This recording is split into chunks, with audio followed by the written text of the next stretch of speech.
Olá, pessoal, bem-vindo a mais um episódio do podcast Todos Nós. Continuamos com o tema do envelhecimento e hoje meu convidado é muito especial. Especial por vários motivos, porque somos amigos de longa data. Ele é meu médico, que é maravilhoso, né?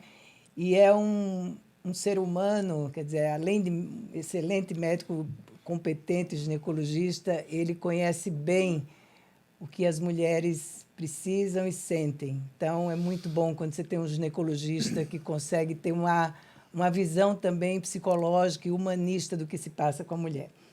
Ele é o Dr. Malcolm Montgomery, que é médico ginecologista, e vai conversar com a gente sobre várias coisas hoje. Menopausa, climatério, pré-menopausa.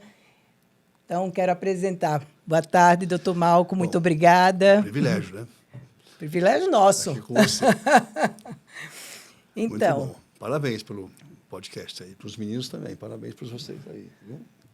Você é o meu segundo convidado. Estou começando. Ótimo. Vamos sair começando. Começando.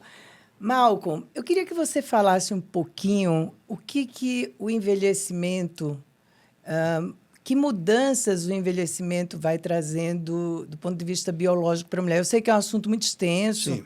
né? Muito extenso, Sim.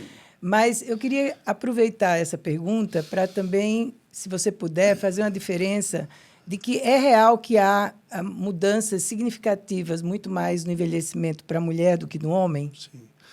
Na realidade, assim, a gente tem hoje uma longevidade maior.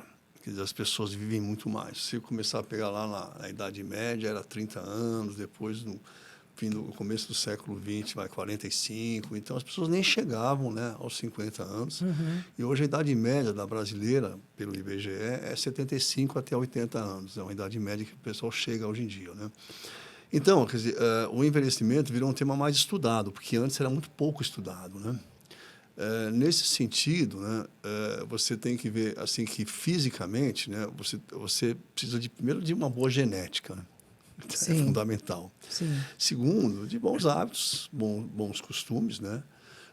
Isso funciona na alimentação, funciona na atividade física, na atividade intelectual. As pessoas têm que estar sempre lendo, sempre pensando, sempre usando o que a gente tem, né? O uso é importante para você não... Agora, a idade vai chegando para todo mundo, né? Então, você vai vivendo assim alterações físicas importantes, psicológicas também, como você falou, e sociais também, né? Quer dizer, hoje a gente sabe que vou dizer, o idoso, né, é uma pessoa que vive às vezes de uma previdência, sabe, com pouco dinheiro, às vezes não tem privacidade, vive com um filho, com uma neta. Então, são situações que, independente de você estar fisicamente bem, com a saúde boa, né, são condições do contexto que a pessoa vive, né, Uhum. que também mexem bastante com o indivíduo mais idoso, né. Agora, o que mudou, né, Blenda, é essa coisa assim, por exemplo, de você ter uma reposição de algumas peças, vamos dizer assim, entendeu? Sei. Um carro velho Sei. também, peças novas, né? Então, vamos supor, problema com dente. Então, assim, nossos avós colocavam uma dentadura, né? Aham. Hoje você vai e põe um implante de dente. Então, já Sim. é uma coisa que mudou bastante, né? A nossa visão, né? Se você começa a enxergar um pouco mal, para ler de perto, tá? Aquela coisa de pôr assim para ler pertinho, você tem as lentes, você tem o óculos, você tem cirurgias, né, oftalmológicas e tal, que você pode enxergar melhor até a idade mais avançada, né? Uhum. O terceiro elemento é, assim, por exemplo, hipotireoidismo, por exemplo, diabetes. Quer dizer, o diabetes é uma deficiência na insulina, né? Então, você tem que repor. Da mesma forma que você repõe o dente, repõe o óculos, quer dizer, os graus do óculos, você repõe também a tireoide, no caso de uma deficiência de tireoide. Na deficiência de insulina, você repõe a insulina ou um derivado da insulina, e isso, a mesma coisa se aplica aos hormônios, né? Quer dizer, os hormônios, quer dizer, a gente não envelhece porque os hormônios caem, você começa a envelhecer mais rápido. Então, assim, minha avó tinha uma frase antiga, né, aquelas coisas assim que homem envelhece, mulher apodrece. Coisa de vó, sabe? Então, assim, por quê? Porque nós, os homens, a gente tem uma natureza hormonal muito diferente da mulher, né? A mulher, ela sofre algumas opressões. Sim. A primeira opressão que a mulher sofre é o poder financeiro. A mulher que não tem autonomia financeira se submete a várias coisas que ela não quer se submeter. Então, se submete. Então, o primeiro opressor da mulher é o poder, a capacidade de autonomia financeira, né? Hoje já nem tanto. Hoje as mulheres já trabalham. Sim. Então, o segundo opressor é um pouco o aspecto religioso. A mulher é muito religiosa, de modo geral. E as três religiões modernas, né, o islamismo, o judaísmo e o cristianismo, eles são providas de um Deus pai. Ou seja, de um Deus macho. Né? Sim. Então, assim, as mulheres nas três religiões modernas, elas são assim um pouco de segundo plano, assim, no sentido assim, sabe? Eva mordeu a maçã e fez o Adão morder a maçã. Quer dizer, ela é culpada de ter mordido. E por que ela mordeu? Porque disseram que emagrecia. Então, ela aceitou a maçã, deu uma mordidinha e deu para o Adão também morder a maçã. Então, a mulher paga uma culpa dupla. Ela não só mordeu a maçã, como também... Sim, isso gera um certo ofereceu. terrorismo moral assim, para a mulher, desde muito novinha, certo? Quando ela está escapando do terrorismo moral, 45, aquilo não é como era, quer dizer, homem pode, mulher não pode, quer dizer, mudou um Sim. pouquinho isso, ela cai na outra forma de opressão, que é o terrorismo estético. Certo? Então, assim, quando ela está saindo do moral, ela cai no estético, entendeu? Está com 45, 50 anos. E o outro opressor, na minha opinião, é a natureza, né? Quer dizer, a natureza, ela oprime a mulher, assim, por causa da reprodução. Então, assim, o ciclo menstrual é uma preparação para a gravidez praticamente mensal, desde 12, 13, 14 anos, né? E quando ela não engravida e menstrua, é um insucesso biológico, ele falhou, porque aquilo era feito para ela engravidar. Ela não engravidou, então a gente pode pensar assim, o pessoal que te ouve pode pensar assim, o ciclo monta um berço dentro do útero, todo mês. Não veio o nenê, o berço sai sob forma de menstruação, aí monta outro berço. Então, assim, é um empurrão essa imagem. meio mensal para engravidar, né? Então, assim, quando você tem a mulher que segue a natureza dela, qual é a natureza dela? É engravidar e amamentar. Engravidar e amamentar. Eu peguei uma foto, não tenho aqui, mas na internet, essas fotos antigas, tem um casal assim com 13 filhinhos, um por ano, assim, sabe? Vão diminuindo assim. Então, essa mulher que teve 13, 14 filhos, ela não menstruou. Ela começou a menstruar, engravidou, amamentou, engravidou de novo, amamentou de novo. Então, assim, se você fizer o doutor Elcimar Coutinho, sabe, foi meu professor, você conheceu bem, né? O professor Elcimar. A gente fez um estudo há muitos anos atrás, mostrando que se a mulher antiga, desse tipo que tem essas gestações seguidas e amamentações seguidas, ela tem por volta entre 16 e 45 anos de mais ou menos 50 a 80 ciclos menstruais. O resto... A mulher moderna, que começa a menstruar com 12, vai até 52, e tem um filho, no máximo 2, ou nenhum, ela tem de 500 a 550 menstruações. Uau. Então, assim, quem que sofre mais? Depende. Né? Quer dizer, a antiga não tinha TPM, não tinha endometriose, não tinha cólica, não tinha menstruação volumosa, não tinha anemia, todas essas complicações do ciclo, a mulher antiga não tinha, porque ela estava sempre grávida e amamentando. Ela estava sempre cumprindo o curso da natureza. Da natureza. Só que, assim, por ter vários partos vaginais, muitas vezes até nenês grandes, ela tinha problemas físicos no genital. Então, o útero caía um pouquinho, que o médico chama de prolapso de útero. Ele cai um pouquinho, aí puxa a bexiga junto. Então, aquela pessoa tem problema, depois torce, faz xixi na calça. Vários problemas, assim, no genital, pelo excesso de partos que ela teve. Então, assim, isso a mulher moderna não tem, porque a mulher moderna não dá luz e assim, acho que 25% são partos vaginais. E hoje os partos são bem assistidos, quer dizer, você faz um cortezinho, tem uma coisa muito mais, não é mais em casa, aquela coisa de dar luz em casa, ou dar luz com parteira, que lá atrás dava muito problema depois dos partos. Então, se a gente for olhar para o contexto atual, quer dizer, então, assim, a mulher do passado era muito bloqueada na sua sexualidade. O que eu chamo de sexualidade é assim, usar a saia que quisesse, o decote que quisesse, olhar para quem quisesse, quer dizer, ter orgasmo, quer dizer, sabe, transar sem engravidar, quer dizer. E essa mulher não podia fazer isso lá para trás, quer dizer, nem sabia o que era isso direito. Se iniciava mais pela primeira relação sexual, tinha até uma doencinha bobinha chamada assim, cistite da lua de mel. Porque aquela mulher nunca tinha transava na lua de mel pela primeira vez. E às vezes acontecia de ter uma cistite depois, porque estava começando a vida sexual. Sim, não sabia de nada sobre aquilo, né? E aí, enfim, cistite da lua de mel. Olha, isso não existe mais. Coisa, viu? Não tem mais lua de mel hoje em dia, né? Quer dizer, então, essas coisas foram mudando. Então, quer dizer, a mulher moderna que não tem esses problemas das gestações, de cair o útero, de ficar mais larga na vagina, de ter um certo ar vaginal, às vezes, quando o trans fazia um barulho, coisa que constrangiam muito a mulher antiga, entendeu? Nossas avós, praticamente, desde os meus até bisavós, porque vocês estão muito jovens. Assim, minha avó teve 9 irmãos. Não sei como é que é a tua família, mas minha avó teve 9 irmãos. Sim. Então, assim, isso a natureza tentava fazer porque não existia antibiótico, não tinha vacina. Então, assim, os mais fortes iam para frente. Lei de Darwin mesmo, sabe aquela coisa? Sim, claro. E os mais fracos morriam de infecção, tuberculose, sarampo, enfim. Então, a mulher moderna não tem esses problemas dos partos, mas tem o problema do excesso de ciclos. O problema do excesso de ciclos seria, então, os ciclos com intercorrências, quer dizer, o que é intercorrência? Muita menstruação, assim, tipo 10 dias sangrando, gerava anemia, cólicas menstruais absurdas, entendeu? Enxaquecas pré-menstruais, distúrbio de humor. Tem até uma coisa antiga que a gente brincava, nós, os médicos, né? Que, assim, que a diferença entre a mulher com TPM e o sequestrador, você sabe? Não. Você sabe, meninos, a diferença entre a mulher com TPM e o sequestrador? É assim, com o sequestrador tem negociação.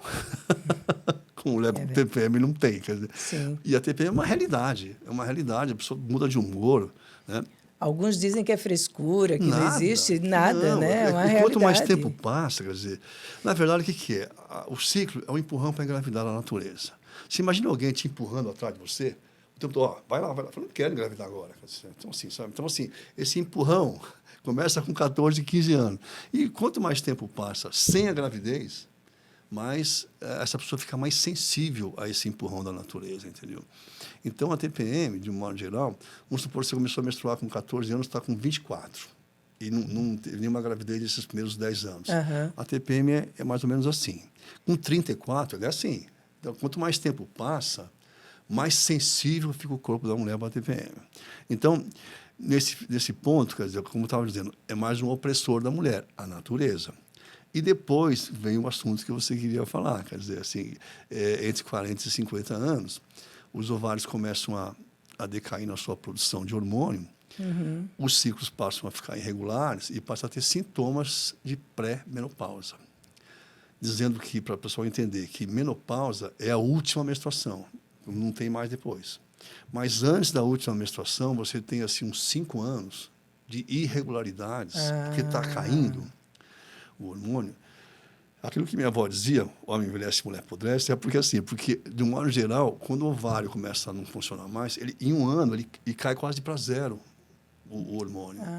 E o homem, se ele tiver uma queda hormonal no envelhecimento, é uma queda hormonal muito lenta e muito, assim, então, muito devagar. Então, assim, se o homem sofre de uma queda hormonal, a gente pode chamar de andropausa, ela é completamente diferente do que acontece com a mulher. A mulher é assim, é um negócio drástico, entendeu? E por ser uma coisa drástica, né, quer dizer, de queda hormonal, você tem sintomas, calores, irregularidades, distúrbio de humor, tristeza, depressão, vagina seca, a pele perde o colágeno, o osso pode perder o cálcio, então o que a gente chama de osteoporose, que o osso vai ficando mole, né? Então tem vários sintomas, por exemplo, até 50 anos você tem um índice baixo de problemas cardiovasculares, quer dizer, de infarto ou de AVC, né, de derrames, em mulheres, e no homem tem um número maior. Sim. Porque o hormônio feminino protege. E quando ele cai na menopausa, a mulher passa a ter os mesmos problemas quase que o homem em relação a... Quer dizer, além das questões ligadas à menopausa, ela passa a ser mais risco. Mais risco. Problema cardiovascular, que é assim, o tal do infarto, né, ou do acidente vascular, que a gente chama de derrame no popular. Né? Sim, né? sim. Então, quer dizer, o envelhecimento, como você sabe, a gente pode evitar essa transição muito drástica. Você pode evitar. Evita como? Evita, primeiro, bloqueando o ciclo, quando a pessoa é jovem, né? E depois evitando essa transição drástica. Quer dizer, você vai preparando essa mulher entre 45 e 55 anos para não ter esses sintomas. Então, assim, ela vai ter a menopausa, sei lá, com 52, com 51, não importa, mas sem sintomas. Entendi. Né? Que é... Isso se você fizer se você bloquear esse ciclo antes. É. E um jeito de fazer isso é por meio de implante a gente hormonal. Ou tem outra maneira de fazer isso? Não, tem, por exemplo, usar uma pílula sem parar. Entendi. Sem fazer a suspensão da pílula de 7 dias. A pessoa vai reto, entendeu? Vai. Agora, a pílula é um pouco diferente do que você chama de implante, porque a pílula é por via oral e passa pelo fígado da paciente. A gente tem que pensar no nosso fígado como se fosse um pedágio. Tipo assim, você vai para o Guarujá, você paga um pedágio antes de entrar na Imigrantes, entendeu? Tudo que você come ou bebe, não importa se bebida, pinga, cerveja, guaraná, Coca-Cola, não importa, remédio, aspirina, tudo que você ingere por via oral, antes de circular, passa pelo fígado. Então, o fígado é aquele pedágio que, antes de entrar na circulação geral, as pessoas, o que você ingere por via oral. Então, a pílula ela é um pouco diferente dos implantes, porque a pílula tem que passar, e não pode esquecer, né? Sim. Não pode esquecer. Hoje, as mães que procuram nós para a gente tentar fazer um bloqueio de anticoncepção, né, elas preferem um implante porque é uma coisa que é colocada debaixo da pele e não precisa tomar. Então, a pessoa, chuva ou faça sol, ela está protegida da gravidez, entendeu? E porque adolescente é muito comum, né? Esquecer de tomar ou tomar fora de hora e tal, né? Sim. Então, o índice de gestação na adolescência, usando esse tipo de método que é o implante hormonal, é muito mais seguro, né? E outra coisa que as pessoas também não entendem muito, Blenda, é a coisa assim, achar que suspender a menstruação é antinatural. Eu ia perguntar isso para você agora. Então, pergunte. Né? Eu ia perguntar exatamente isso, porque duas coisas eu queria te perguntar. Primeiro, uma coisa que eu nunca entendi muito bem é porque que tudo que se refere à mulher e que pode dar à mulher uma certa liberdade no sentido da biologia dela, como a pílula anticoncepcional, como um implante, tudo isso termina sendo muito condenado. Sempre a gente ouve coisas dos perigos disso, de que provocam câncer, uma série de outras coisas, né? Então, eu percebo que tudo que avança para a mulher é sempre cheio de tabus. E mitos, né? E você vai se sentindo meio culpada, porque toma anticoncepcional, porque põe implante, essa coisa toda. E aquilo que se refere, vamos dizer, para os homens, não tem tanta polêmica assim, né? Tanta mística, né? Não tem. Né? E aí eu fiquei pensando uma coisa. Você acha que a ciência ela tem um aspecto no correr dela mais machista também? Eu acho que não é a ciência, é quem fala da ciência. Quem fala da ciência? Não é a ciência. A ciência ela é, assim, nem machista, ela é humanista, não é nem feminista. Quer dizer, a ciência ela caminha pelo caminho das pesquisas e tal, né? Sim. Então, assim, tudo que você usa tem efeito colateral, efeito benéfico. Ginástica em excesso faz mal. Né? Não fazer ginástica, se sedentário, também não é bom. Então, você tem que ter sempre um meio termo nas coisas. Então, assim, as medicações, desde a penicilina lá de trás, quer dizer, tem efeitos benéficos e efeitos colaterais. Tem gente que é alérgica à penicilina, pode morrer de tomar uma injeção de penicilina. Então, assim, a verdade é que assim, se você for se ater só aos efeitos colaterais, você não come nem nada do supermercado, quer dizer que...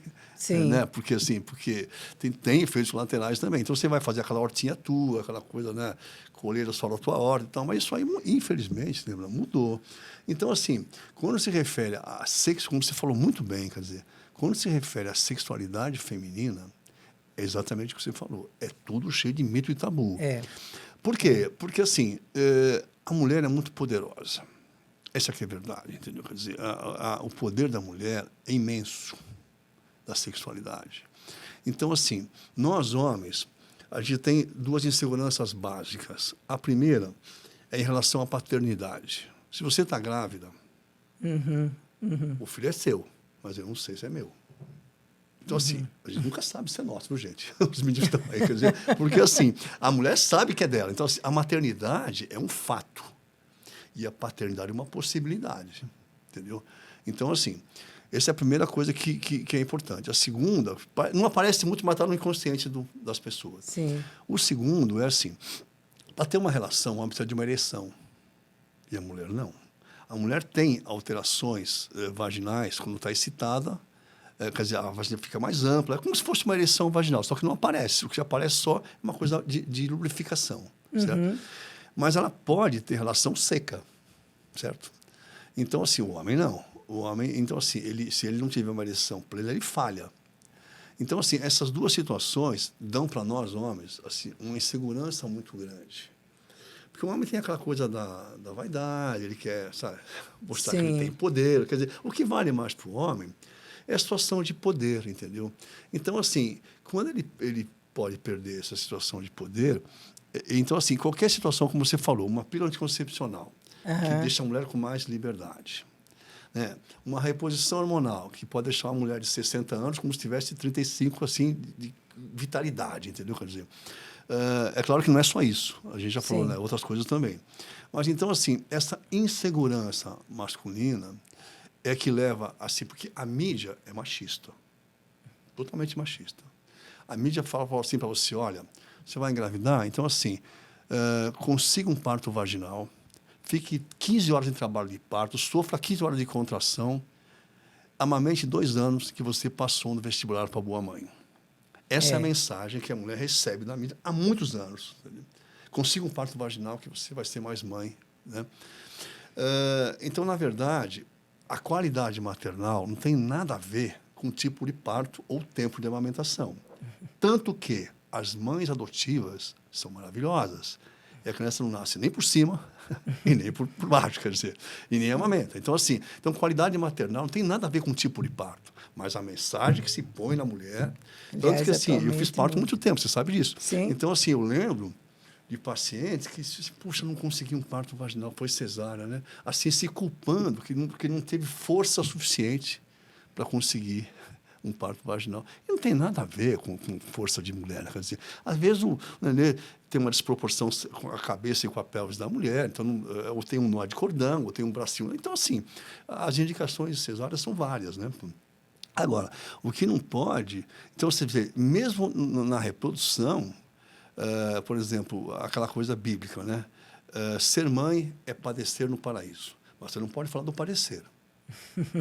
Só pode falar do paraíso. Sim. Você não pode falar a parte complicada da maternidade. Você tem que falar só que é maravilhoso, que é tudo legal. Né? Então, nesse sentido, como você muito bem falou, quer dizer, tudo que se refere, né, a você uma reposição hormonal na menopausa, a um anticoncepcional, né?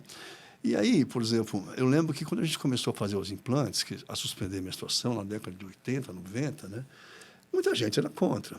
Hoje, metade é contra e metade é a favor. Quer dizer, era só o doutor Simari e eu contra o mundo médico todinho naquela época. Você lembra disso? Lembro. Então, assim, hoje não. Hoje, assim, já, por exemplo, o uso de testosterona, dermato usa, o médico da fisiologia esportiva usa. Quer dizer, então, assim, o que era um tabu, você pôr um pouco de testosterona em alguém, ou uma pessoa que precisava, ou de alguém que só para reajustar alguma coisa, era bastante complicado. Hoje virou fim de feira, né, até, né? Sim, testosterona. O pessoal dá testosterona até para... Né? Para qualquer coisa. Qualquer coisa, né? Então, assim, por quê?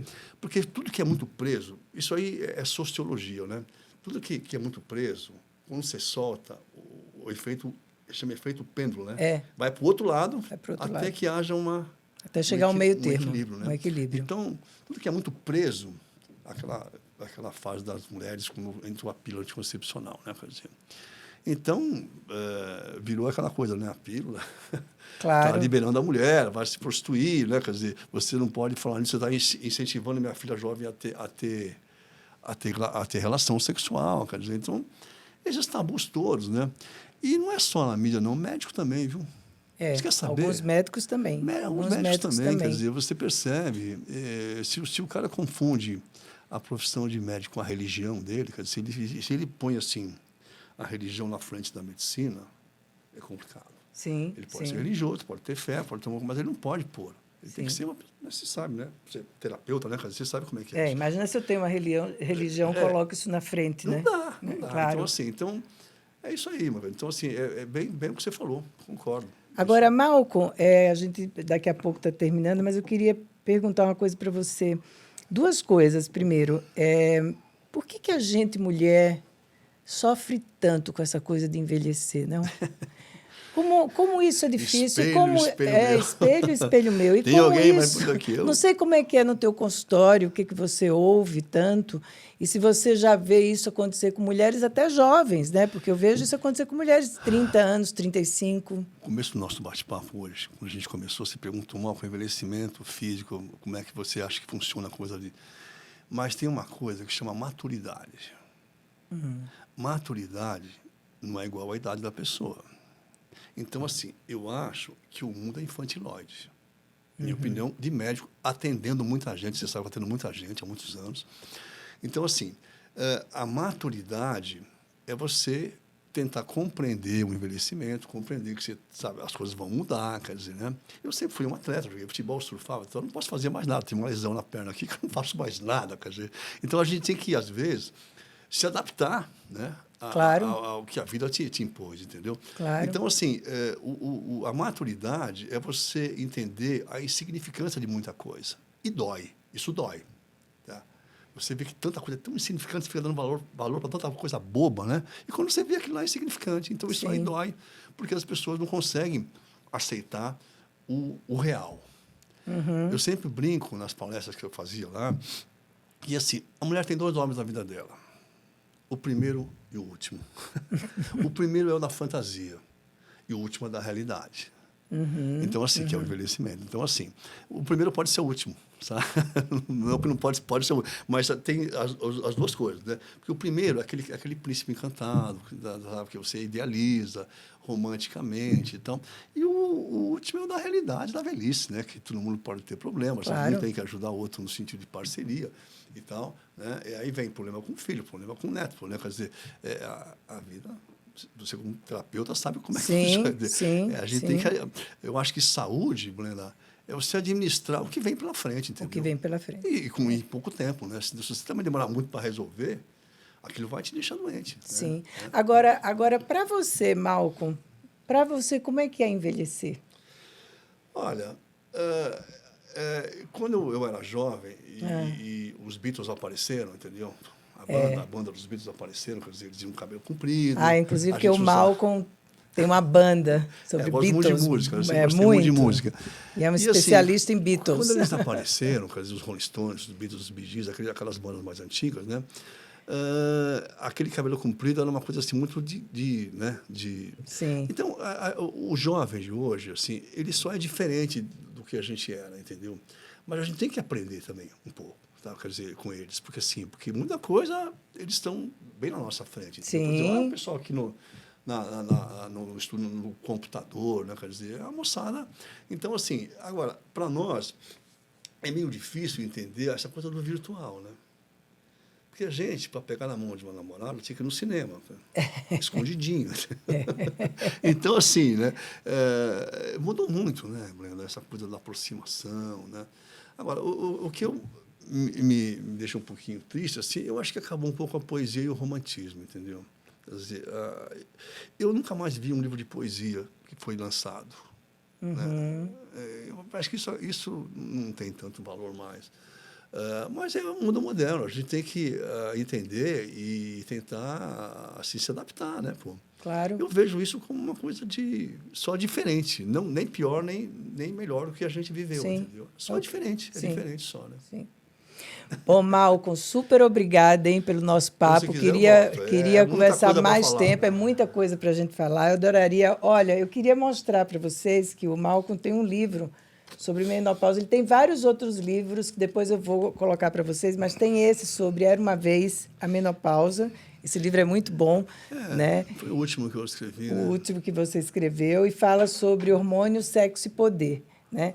Eu acho, Malcolm, que nós mulheres, especialmente depois de 60, 50, né, Acho que até antes disso, a gente precisa recuperar um pouco mais essa noção de força, né? De poder, de sair dessa coisa mais externa, né? Sim, claro. E criar, inclusive, um sentido interno, porque é isso que fica com o envelhecer, né? Porque a carcaça aqui, por melhor que você cuide, né? Ela falha, não tem jeito. Não tem jeito isso aí. A gente tem que né? manter a alma só, né? Exatamente, exatamente. O resto vai embora, vai indo embora vai mesmo. indo embora né? mesmo. Mas olha, Malcolm, muito obrigada, viu? Obrigada Prazer, mesmo. parabéns pelo teu podcast aí, para os meninos também. Espero que eu volte. E eu espero que você volte também. Obrigada, Tá bom? viu? Tá bom.